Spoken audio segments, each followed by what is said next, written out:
नमस्कार. श्री स्वामी समर्थ. लता चव्हाण 9955 या चॅनलमध्ये सर्व यूट्यूब फॅमिलीचे मनापासून स्वागत आहे. आज मी तुमच्यासाठी घेऊन आले आहे अगदी घरच्या पद्धतीची सोपी आणि चविष्ट अशी कढी भजी. कधीकधी रोजच्या जेवणामध्ये काय बनवावं हा प्रश्न पडतो. रोज रोज काय भाजी बनवावं, तर मग दह्यापासून घरच्या साहित्यामध्ये एकदम टेस्टी आणि स्वादिष्ट अशी कढी आणि त्यासोबतच भजी कशी बनवायची आहे ना, ते आपण ह्या व्हिडिओमध्ये बघणार आहोत. तर व्हिडिओ स्किप न करता व्हिडिओ तुम्ही शेवटपर्यंत नक्की बघा. नवीन असाल चॅनलवर तर चॅनलला सबस्क्राईब करा, व्हिडिओला लाईक करा, हाईप करायला मात्र विसरू नका. चला तर मग व्हिडिओला सुरुवात करूया.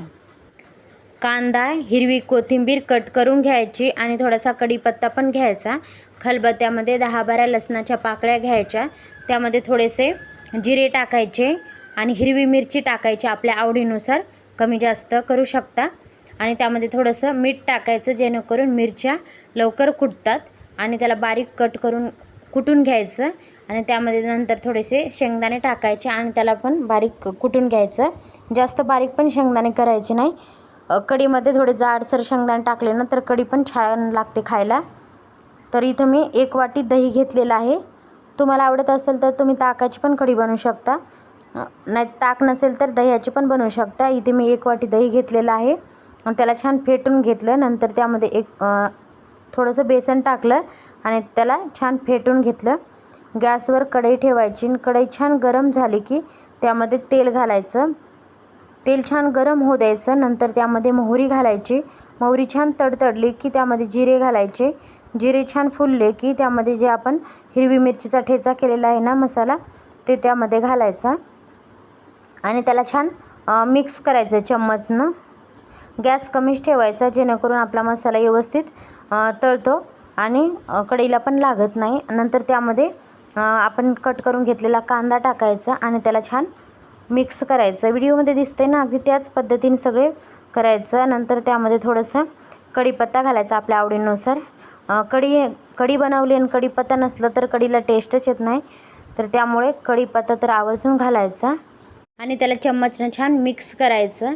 नंतर त्यामध्ये थोडीशी हळद घालायची आणि त्याला चम्मचनं छान मिक्स करायचं आणि त्यामध्ये थोडंसं धने पावडर टाकायचं जेणेकरून कढीला आपल्या आणखीन टेस्ट येते. आणि त्याला चम्मचनं मिक्स करायचं. बघू शकता मसाल्यावर वरती तेल सुटलेलं आहे ना. नंतर ते आपण दह्यामध्ये बेसन काढून ठेवलेलं होतं ना, मिक्स केलेलं, ते त्यामध्ये टाकायचं आणि त्याला छान मिक्स करायचं. आणि आपल्या आवडीनुसार त्यामध्ये पाणी घालायचं. जास्त घट्ट पण कढी छान नाही लागत, तर त्यामुळे कढीमध्ये पाणी घालायचं आणि आपल्या आवडीनुसार कढी करायची, घट्ट पातळ जशी आवडत असेल तशी. आणि त्यामध्ये चवीनुसार मीठ घालायचं आणि त्याला छान मिक्स करायचं. नंतर त्यामध्ये बारीक कट केलेली हिरवी कोथिंबीर घालायची आणि त्याला छान मिक्स करायचं आणि त्याला एक उकळी येऊ द्यायची. आणि गॅस थोडा फुल ठेवायचा आणि त्याला एक उकळी येऊ द्यायची आणि चम्मचने एकसारखं हलवत राहायचं. तयार होती इथं आपली झणझणीत अशी गरमागरम कढी. कढी बनवत असताना तुम्हाला तिखट कमी आवडत असेल तर त्यामध्ये हिरवी मिरची कमी घालू शकता. हिरवी मिरची नसेल तर तुम्ही लाल तिखट पण टाकू शकता. पण हिरवी मिरचीची ना कढी खायला एकदम छान लागते. त्यामुळे ना जास्त करून तर कढी बनवत असताना हिरवी मिरचीच घालायची आणि त्याला चम्मचनं छान मिक्स करायचं आणि एक उकळी येऊ द्यायची. तयार होती आपली इथे गरमागरम अशी कढी.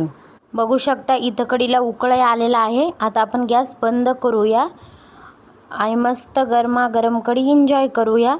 तर त्यामध्ये ना आपल्याला हवा असेल तर वरून आपण थोडासा तडका पण घालू शकतो, नाही घातलं तरी चालतं. पण असं लाल मिरचीचा जर तडका घातला ना तर कढीला खूप छान टेस्ट लागते.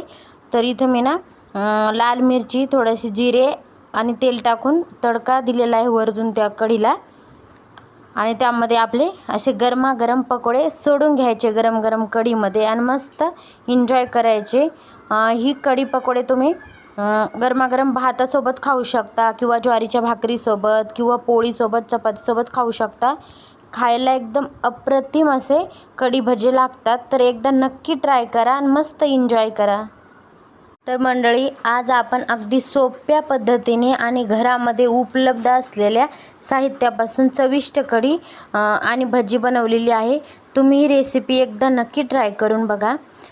तुम्ही रेसिपी करून पाहिली तर ती कशी झाली ना ते मला कमेंट बॉक्समध्ये मला नक्कीच सांगा. व्हिडिओ आवडला असेल ना तर लाईक करायला विसरू नका. लाईक करा, शेअर करा आणि माझ्या चॅनलला सबस्क्राईब करायला विसरू नका. तुमच्या एका लाईक आणि सबस्क्राईबमुळे मला पुढच्या रेसिपी बनवण्यासाठी खूप प्रोत्साहन मिळते. अशा सोप्या चविष्ट घरगुती रेसिपींसाठी माझ्या चॅनलला नक्की भेट देत राहा. तुम्हाला ही रेसिपी कशी वाटली ना मला कमेंट बॉक्समध्ये नक्कीच सांगा. व्हिडिओ आवडला असेल तर लाईक अँड सबस्क्राईब करा आणि हाईप करायला मात्र विसरू नका. पुन्हा भेटूया नवीन अशाच स्वादिष्ट रेसिपीसोबत. तोपर्यंत सर्वांनी काळजी घ्या, आनंदी राहा आणि स्वादिष्ट पदार्थ बनवत राहा आणि मस्त एन्जॉय करा. श्री स्वामी समर्थ सगळ्यांना. Thanks for watching.